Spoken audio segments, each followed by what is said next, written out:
Sweet dreams till sunbeams find you. Sweet dreams that leave all worries behind you. But in your dreams, whatever they be, dream a little dream of me.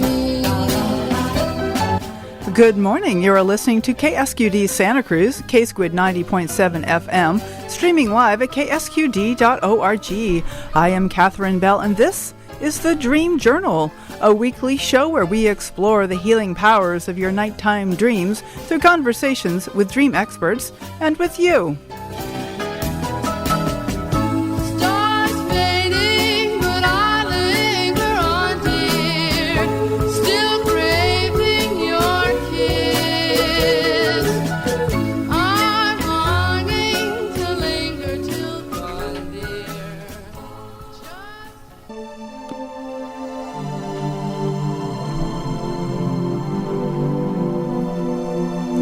In the words of Carl Jung, who looks outside dreams, who looks inside awakens. That's today's beautiful music, composed fresh for us all today. The name of the composition is A Lullaby. Do you take responsibility for how you affect the people in your life? Dream sharing is a perfect opportunity to learn to offer support rather than influence. We will talk about non-coercive ways of exploring dreams, and also how unequal power dynamics in relationships can lead to problems, ranging from interpersonal to control to cultic abuse. We'll be talking today with two guests. We have psychologist Dr. Katherine Lawson and cult recovery and education specialist Gerette Buglion. I am Katherine Bell of Experiential Dreamwork, and welcome to the Dream Journal. The Dream Journal is also a podcast, so you can look for that on all of your regular podcast places. Although I'll tell you, we're having a little trouble with Google, I've discovered.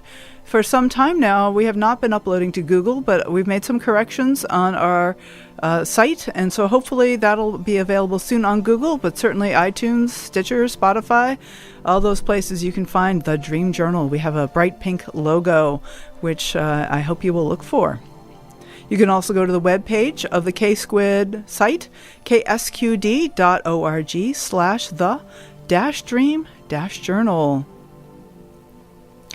So I'm going to start with my personal dream work and listening to the music and kind of letting that ground me here in the moment.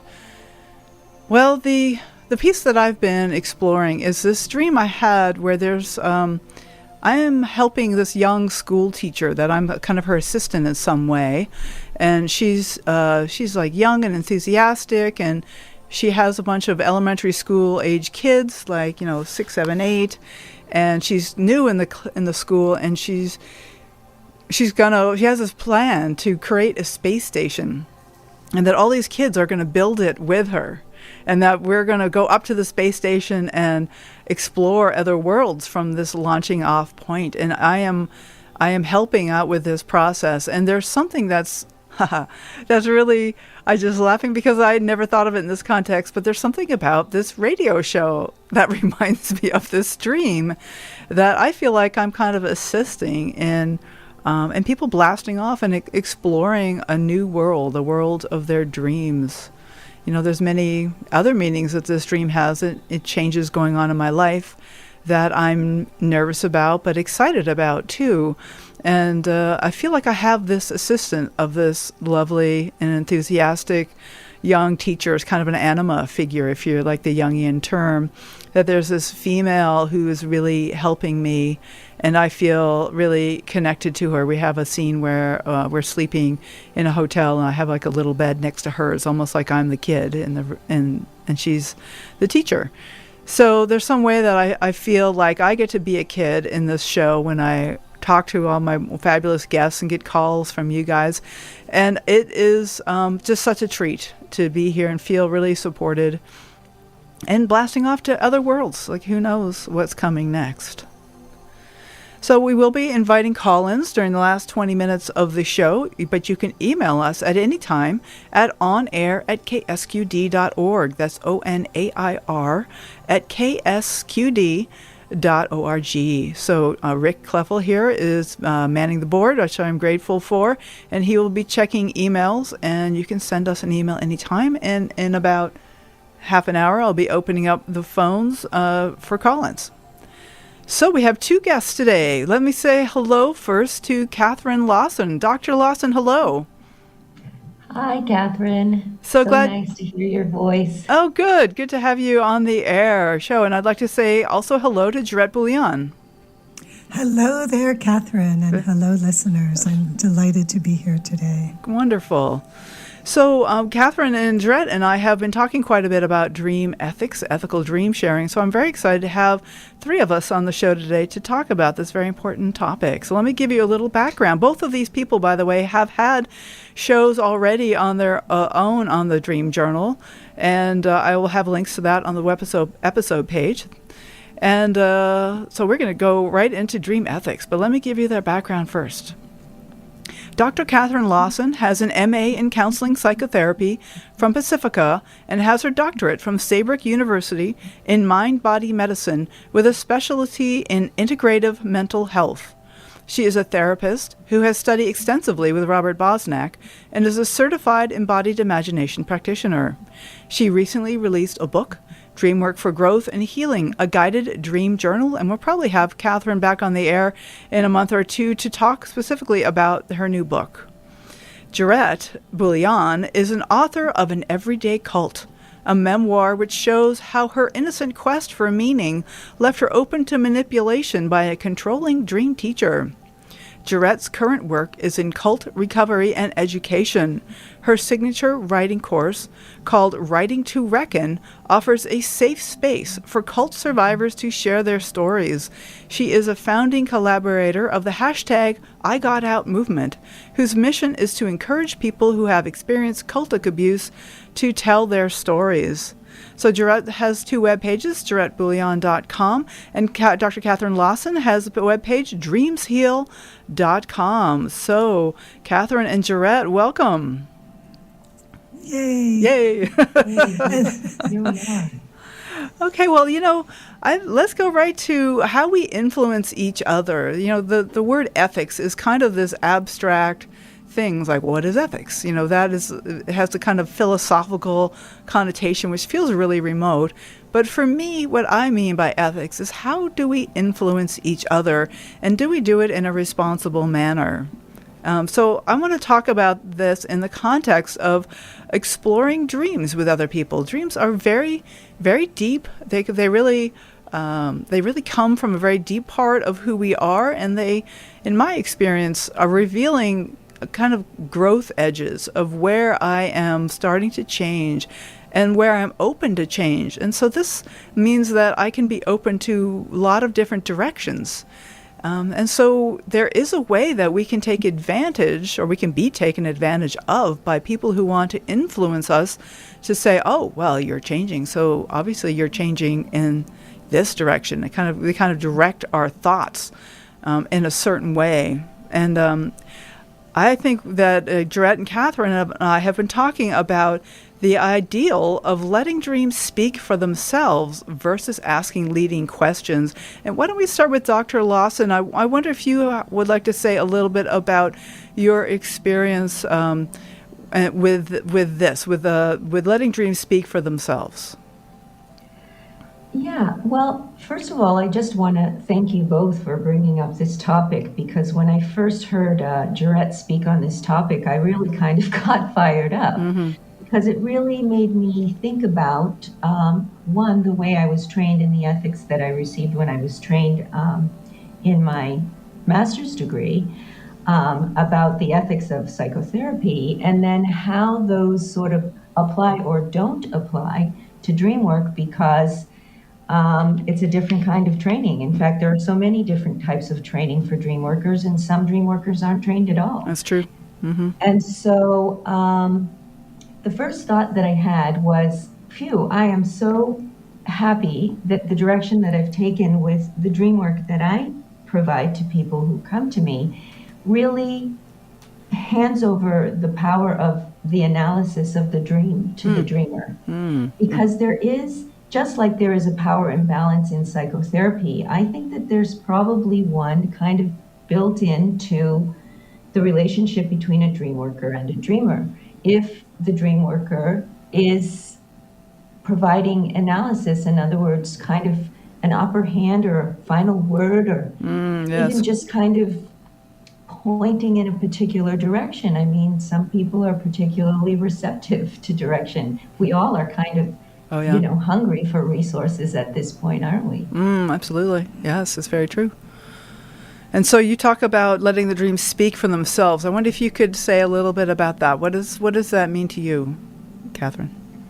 Well, when I first started learning about dream work, what it meant to me was the big aha moment I had when I discovered that you can take the images from a dream, and they are very rarely literal. I mean, sometimes, but that you can take them out of a dream and hold them as a type of communication from the collective unconscious, or from a soulful place that wants to be in communication with you. And as you hold those dreams separate outside, you can then, as the dreamer, go, well, if this isn't literally, let's say, a cat that I'm dreaming about, what does a cat mean to me? So you take the dreamer's personal, very personal associations to a dream image, and in that way you can get closer to how the dream may be trying to communicate with you. And only the dreamer knows what their associations are to that image, right? Right. So that was the way I began to understand the way that dreams communicate. And then when I learned the method of embodied imagination that I practice, I started to learn to guide dreamers to become embodied by their dream imagery. So they actually share a perspective, both emotional and physical, with dream images. And in that way, the images actually do speak for themselves. You feel what they're feeling, and you see what they're seeing, and you inhabit that body. And I help people to anchor that so that they can reference it in normal waking time. And so, the onus is really off of me to say what that image held, because they feel it, the dreamers feel it personally and experientially. So, like, everyone's not going to do embodied imagination, and it's actually a practice that's difficult to do on your own without a guide. But the idea that the images are maybe coming in service to the dreamer, are perhaps beneficent, or at least that they are incredibly, incredibly personal to the dreamer, I think can lead this conversation a bit about the ethics of dream work. Because if someone's telling you what your dreams and your dream images mean, I think that they might be stepping over a line, or there's the potential for that. Right. So you're saying that instead of saying, well, a cat means X, Y, and Z, that you would maybe invite your dream person to feel into what it would be like to be? You talk about embodied imagination, to like, be the cat? Right. So there's two options. There's one of, if they're guided into an embodiment, they will feel what it is like to be that particular cat in their dream. They will the image will allow them to share a physical perspective and an emotional perspective. Right. So obviously there's not much for the dream worker to say at that point. The cat literally is speaking for itself, is sharing its physical and emotional experience with the dreamer. That's a guided practice. But you can still, if you don't assume that the dreams are speaking to us in a literal, kind of rational, habitual consciousness kind of language, you can give the power over to the dreamer to say, well, what does cat mean to me? Where has cat shown up in my life recently? What are my associations to a cat? And then taking that one step further, working from the association. Say a cat to this person means grief. Maybe this person recently lost a pet, and then you might take the association and go, oh, this is a grief dream. But it's not the dream worker who would have come up with that topic of grief. It would be the dreamer through their associations to the image. Right. Does that make sense? Yeah, that's really helpful, and I think I appreciate that. I think that's a wonderful direction to go. Really, the dreamer, we have a saying in our dream groups: only the dreamer knows. Right. So I want to bring Gerette into the conversation, and maybe you'd like to talk a little bit about your experience of when this did not go so well, perhaps, Gerette, or what's up for you? What do you want to jump in here? I want to bring you in. I know you've had a lot of experience, and you have that marvelous book out, An Everyday Cult, talking about how dreams were used against you in such a powerful way. Yeah, thank you, both Katherine and Katherine. Yeah. I had a moment when I was listening to Katherine describe the approach that she uses with this embodied imagination. And I have to say that in hearing her speak, I had this like pang of, oh, right, had I had such an experience, how different my life could have turned out. Yeah.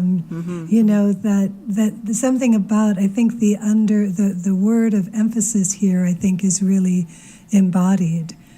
Because dreams, in and of themselves, are related to the imaginary, the imaginal, the world of image, the world of, you could say, fantasy. I mean, is there ever such a thing as a straightforward dream? I don't think so. Right. That they are, by their nature, have a complexity and a lot of nuance. Yeah, so Katherine Lawson, I wanted to honor that and thank you for the what is it? There's a gentleness that I was hearing in your description that also differed from the approach that I was introduced to dream work in years ago, and that also resonates for me. And I will also say that there are, a number of parallels. Like my ex dream teacher, would always ask for associations. So that there were ways that, of course, from the beginning of an exploration of a dream, something of my association, something of my lived experience would get, woven into the exploration that we were doing. And yet, there were obviously other ways of great departure. But before I get into that, I just wanted to offer two things that jumped out at me. And one is that two things that jump out to me that could actually be a red flag that we've talked about. And one is something that I think, Katherine Lawson, you said about how perhaps the embodied imagination process is something that's difficult to do without a guide. And that phrase, difficult to do without a guide, from my perspective as a cult survivor, as well as one who works in cult recovery and education today, I would say, encourage listeners, whenever you hear that phrase, further inquiry is necessary. That doesn't mean that it's a controlling or, a problematic approach. It means that it's something that I would hope people would say, now why is that? And what is it about this approach that requires a guide? And how might I grow to empower myself so that it is something that I can truly integrate into my life without the need of a guide? Because having the need for a guide, or anything that's difficult to do without a guide or a coach or a teacher or a facilitator, is, in and of itself, there's the potential for the loss of autonomy. Right. Well, I definitely want to give Katherine Lawson a chance to reply. And this is really a juicy topic. And thank you, Gerette, for sort of speaking about your niggles. We need to take a short break here. We're going to play a little piece of music and make it a quick announcement, and we will be right back. You are listening to The Dream Journal. This is K-Squid 90.7 FM, streaming live at ksqd.org, and my name is Katherine Bell. My guests today are Dr. Katherine Lawson and Gerette Buglion. Come in, all you jesters, enter all you fools. Sit down, no, older rules. Trip the light, fantastic. Dance the swivel hips. Coming at the conclusion. Button up your lips. Walking in the rain.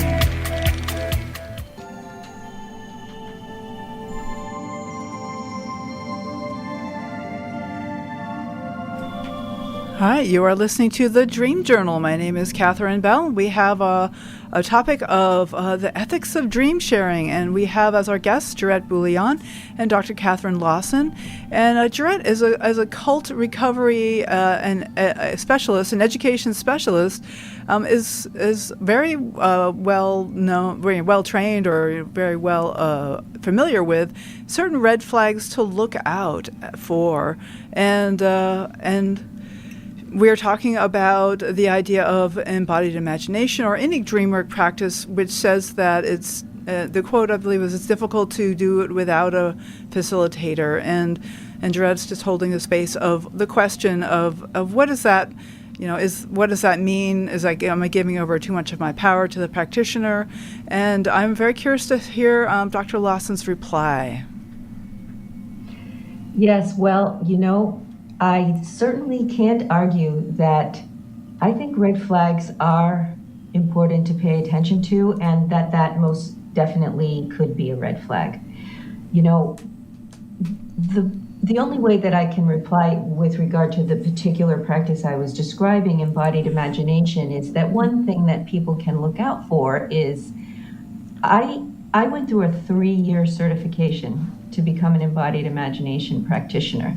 So there is looking, when you're going through that process for yourself of either, can I do this by myself, or why do I need a guide? Maybe looking for, what kind of certification or training people have.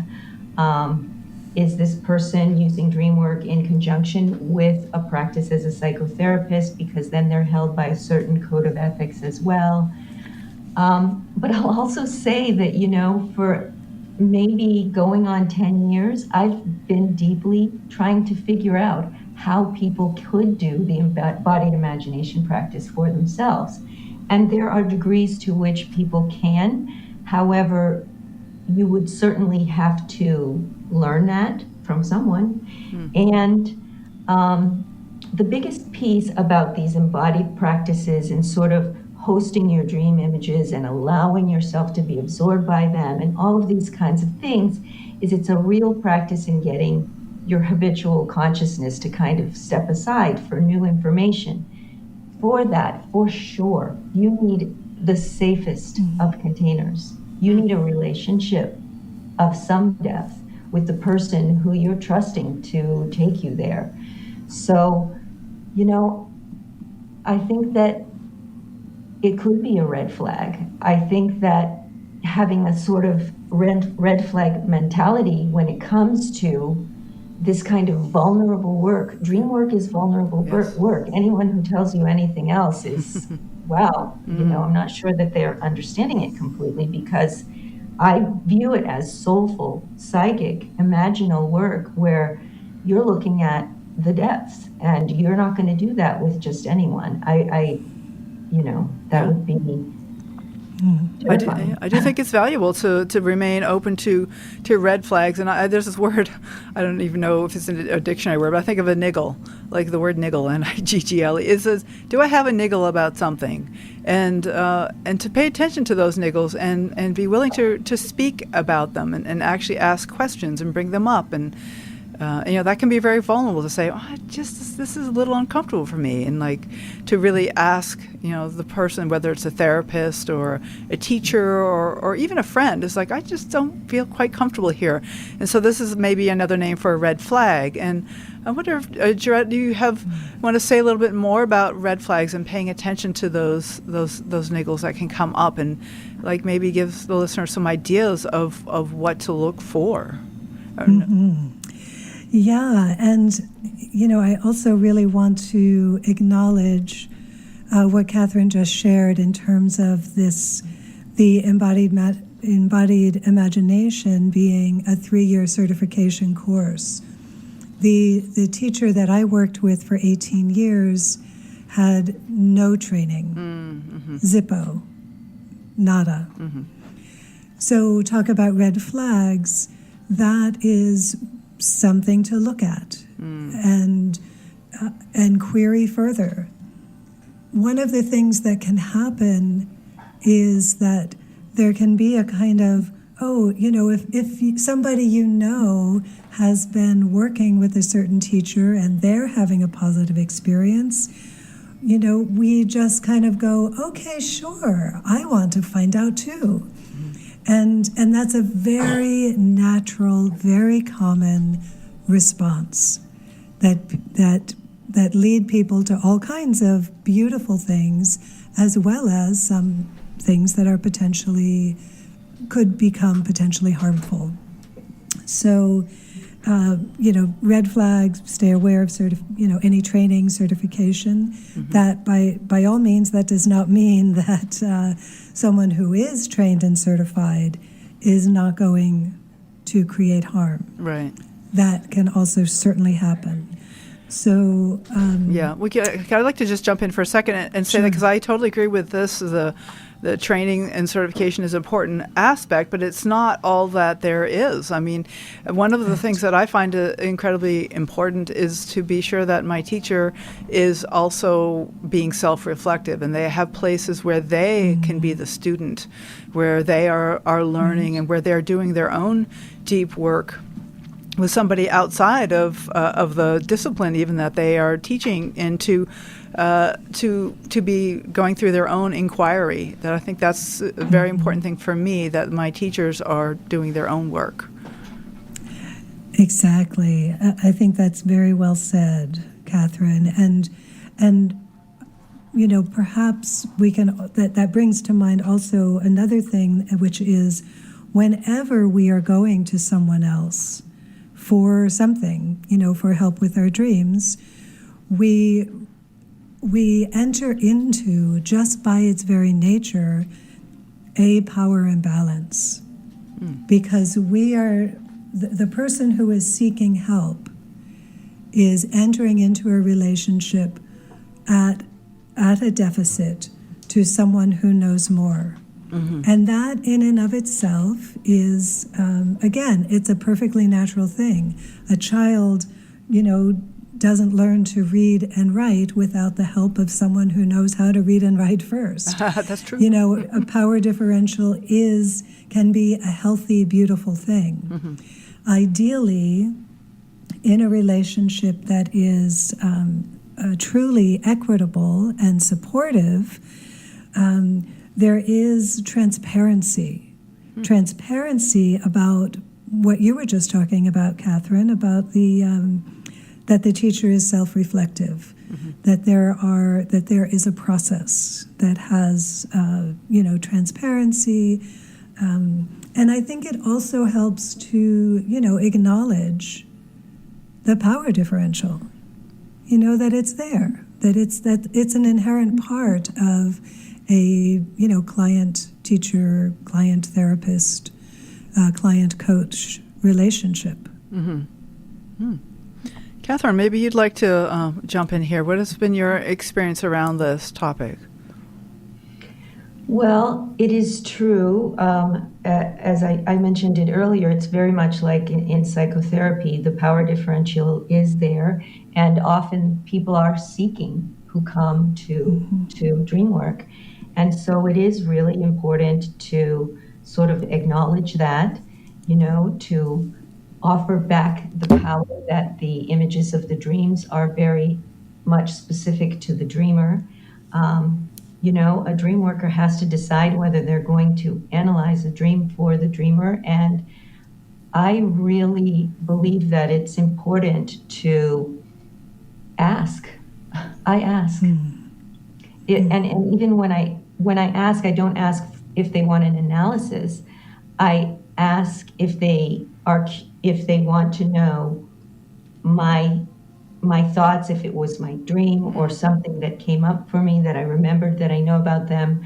But it's really, it's kind of the last place I go. I really try to hear from them first, even if it's dream work in a psychotherapeutic setting, the best information comes from the dreamer. And certainly if they've had an opportunity to share a body with their dream images, it's theirs, and it's fascinating and it's powerful. The embodied piece is really intense for a lot of people. It's a different way of knowing. So yeah, it's true, and I think that the power differential is actually one of the biggest reasons that this conversation around ethics should happen. Well, I want to kind of shift a little bit to talk about it, what it's like from the side of the teacher or from the person or the leader, and how to be an ethical leader. And one of the things that I find is extremely important is being aware of this kind of egotistical high that can happen when we offer somebody a suggestion about their dream and they go, oh, wow, I hadn't thought of that. That's amazing. It's inevitable. There's going to be this moment like, oh, well, I've got good ideas. There's this moment. And, if that is a very much a high and can become a dangerous thing if we start looking for moments when we can feel that sense of of superiority and of rightness. Yeah, I appreciate you bringing that up, Katherine, because that's something that I teach about if I'm working with a group of, for example, yoga teacher trainers or trainees. That here, you're putting yourself in the position of being a leader in front of a group of people who are going to project on you, who are going to scrutinize your body, who are going to think all this stuff about you. And you can have the best and the purest of intentions, but as they put you on a little pedestal, there's something that can feel really good about that. So again, I want to come back to what you mentioned earlier about the self-reflection, the work that's necessary to be an ethical teacher is one of being in a continual state of education and humility. Right. I think that's part of it. It's like, to recognize that. And at the same time, there is a real difference between someone who is by their nature narcissistic and someone who doesn't have those character traits, or maybe just has glimmers of them. The amount of harm that could potentially be done, varies greatly. Nonetheless, I think it is helpful and important for people who are, working with others around their dreams to hold that gesture of continually being a student. Yeah, I'm involved with this organization. I think all three of us are, called the Association for Spiritual Integrity, and it's a wonderful group of spiritual leaders and teachers who want to take their influence on the people who come to them very seriously. And part of this is involved in doing our own work, and that I'm I'm involved in a peer-to-peer support group in this, and actually I'm involved in 2 different peer-to-peer support groups that, because I take this issue so seriously, that gives us opportunity to come together as teachers and to say, well, I had this happen with a student and I feel a little uncomfortable, and I'd like to explore the feelings of that came up for me, and that kind of a group, that kind of reflection with the other teachers can be extremely helpful. And I just really highly recommend the ASI, the Association of Spiritual Integrity, and the mission that they're working towards of accountability and really deepening self-reflection among spiritual teachers and leaders. Yes, it's a great organization. Really glad for it. Yeah. Yeah, I'm so happy to find out about that. And also, I just want to say that the humility piece is absolutely there, has to be there for dream workers, and also honoring, right? So for me, I always approach a dream with a level of humility and also of honoring and hosting of the dream images and this vulnerability that is brought with the dreamer. Yeah. And that really can help keep in check that little pedestal feeling you were referring to, Gerette, because it's real. And I think anybody who doesn't acknowledge that's there and that they need to stay in check for that could get into slippery ground. Well, I'd love to open up the conversation here and to the phones. So we're about to start our 3rd segment. Thank you very much to Gerette and Katherine. And we'll have more conversation. But I'd like to take a short break and invite callers. So the phone lines are now open.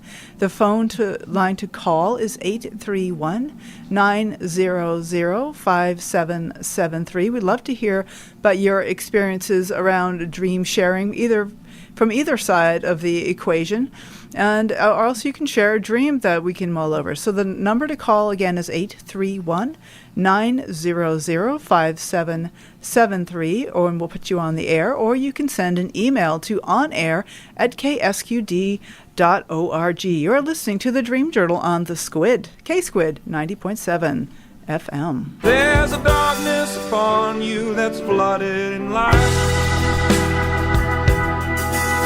In the fine print they tell you what's wrong and what's right. And it flies by day and it flies by night, and I'm frightened by those who don't see it. There was a dream that one day I could see it.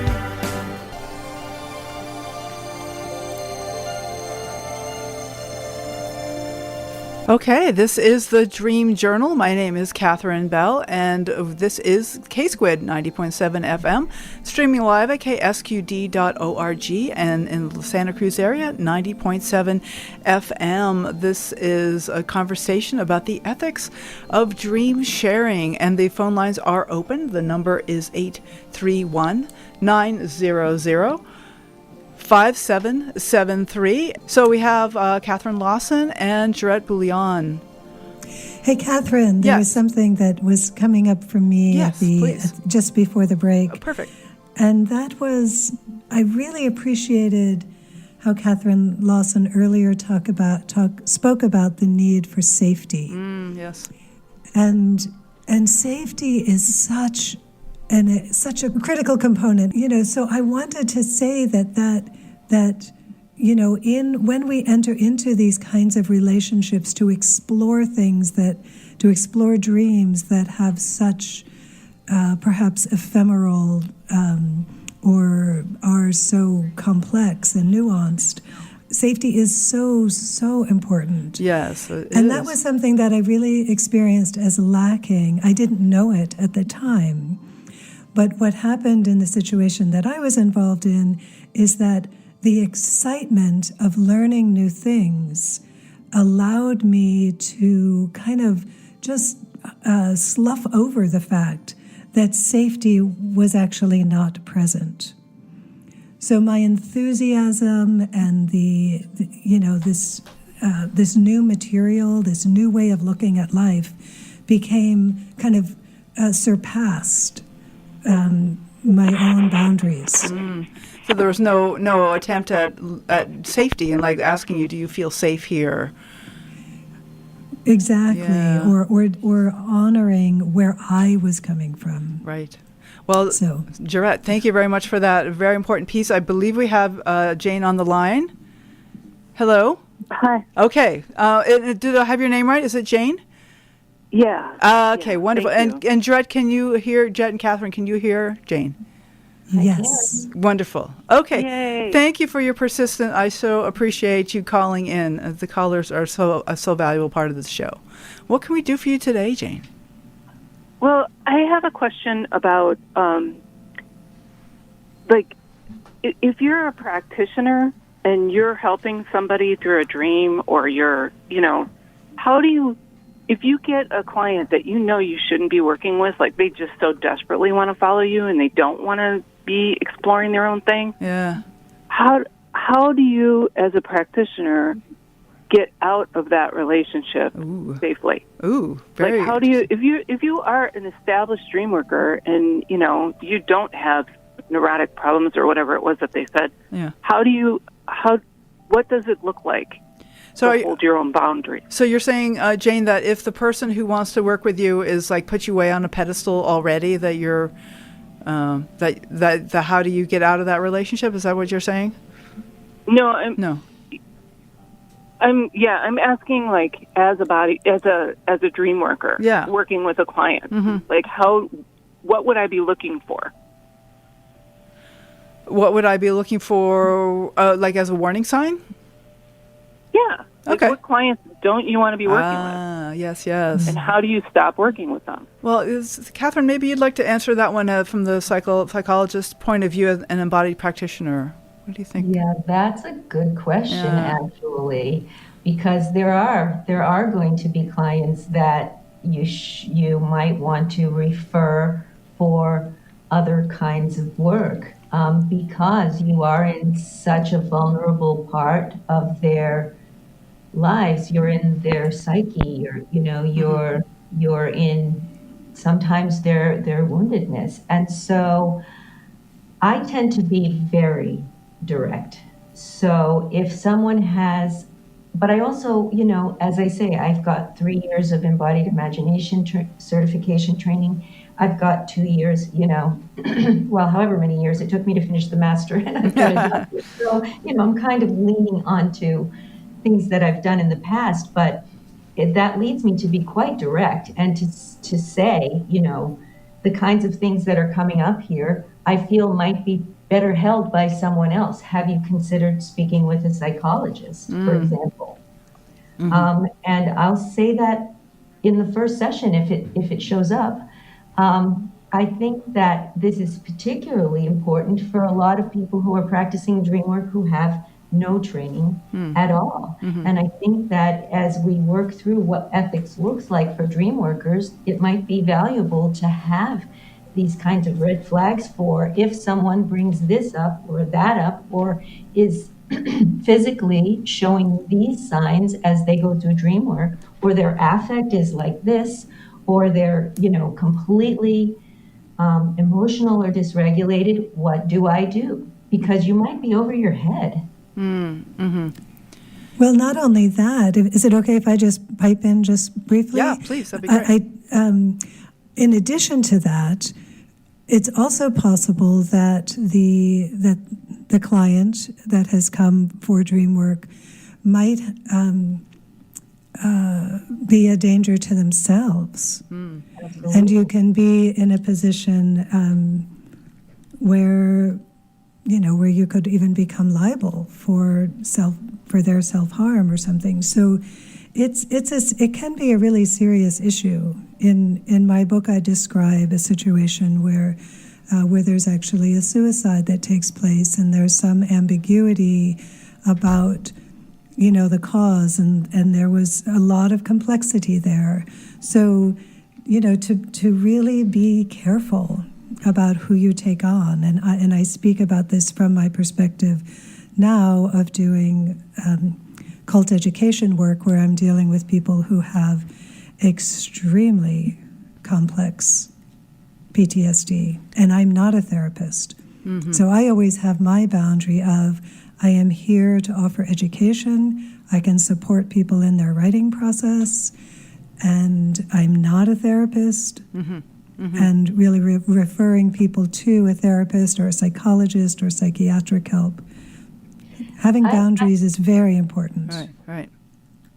I think I want to say also that, in my experience, there are a lot of people who might come to dream work in thinking about it as a healing process in place of psychotherapy, mm-hmm. for example, that they can't afford. Mm-hmm. Right. I mean, let's be honest. There's a lot of people who need help, and our health system being what it is, mm-hmm.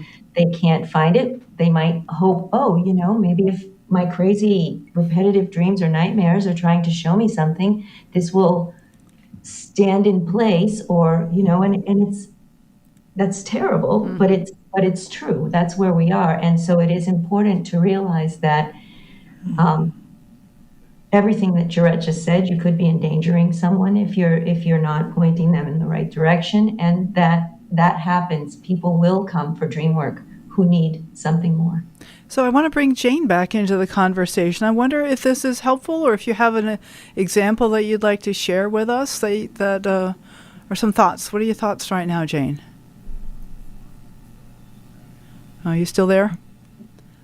She may be off the line now. Okay.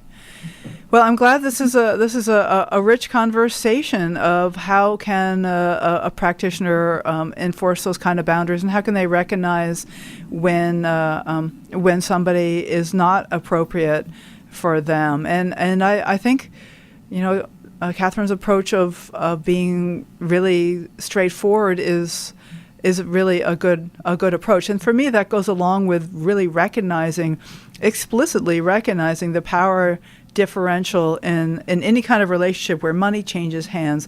Then there is automatically a power differential, and to speak about that openly and as honestly as we can, and really expressing those niggles and saying, I'm not sure that this is an appropriate relationship for me, and I really want to see you get help, and maybe get some referrals or help the person find the better help that they can afford, that will be more appropriate to the situation. And just being aware that not every client is going to be the best client for your practice. Even if you're trying to grow your practice, it's not good to take everybody. I do make selections. There are times when I just don't feel comfortable working with certain people, and I really, even if I don't know why exactly, I try to honor my intuition and follow that. So we just have a few minutes left, and I wonder if you each would like to say a few words about how folks can reach you. Let's start with Gerette. How can folks get in touch with you if they want to learn more? Well, certainly thank you, Katherine, through my website, GeretteBuglion.com, GeretteBuglion.com. I have not an easy name, but also something, one can also find me on the hashtag IGotOut.org website, which is a project that is deeply meaningful to me, that I am very much involved in on a day-to-day basis.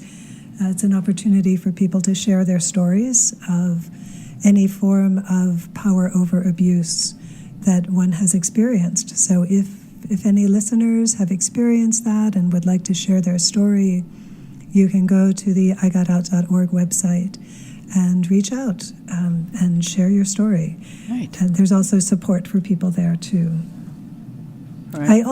Katherine, I should also mention, I, too, have a podcast called Please. Everyday Cults, Everyday People, and that's available also on Google and Apple, and I don't think it's on Spotify, but it's at least on the normal routes. So Everyday Cults, Everyday People, if you're interested in learning more about called education. Thank you, Gerette. And Katherine, would you like to let people know how they can get in touch with you and what you maybe have, if you have any offerings coming up? Well, it's pretty simple, actually, because I think you can find me other places through my website, which is dreamsheal.com. So that's the best way to reach me. And on that website, I offer opportunities to work with me one-on-one. I also do training in the embodied imagination practice.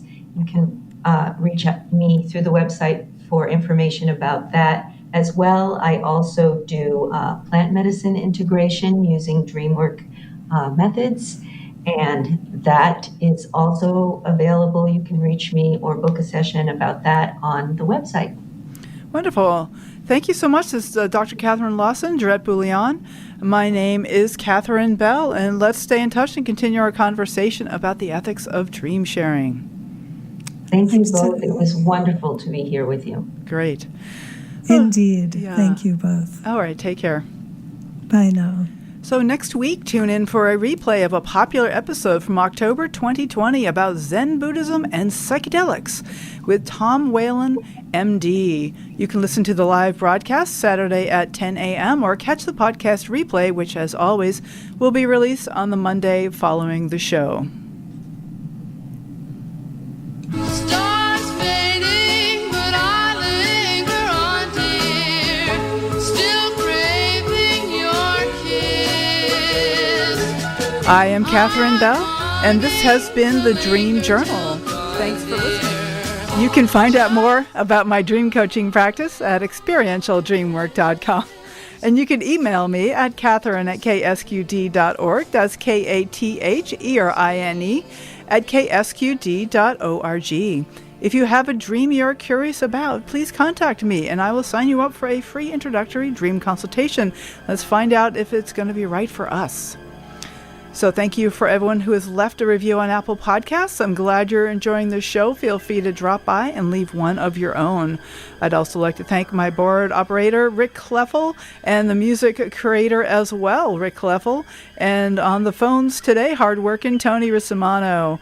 Thanks you to all the donors who support this station. We are 100% listener supported. So every time you go to ksqd.org, consider donating. And when you do, be sure to tell them you are a Dream Journal listener. When you wake up tomorrow morning, take a minute to look within. Do you remember a dream? Write it down and bring it to the next Dream Journal. I am Katherine Bell, and you are listening to KSQD Santa Cruz. Leave tomorrow behind.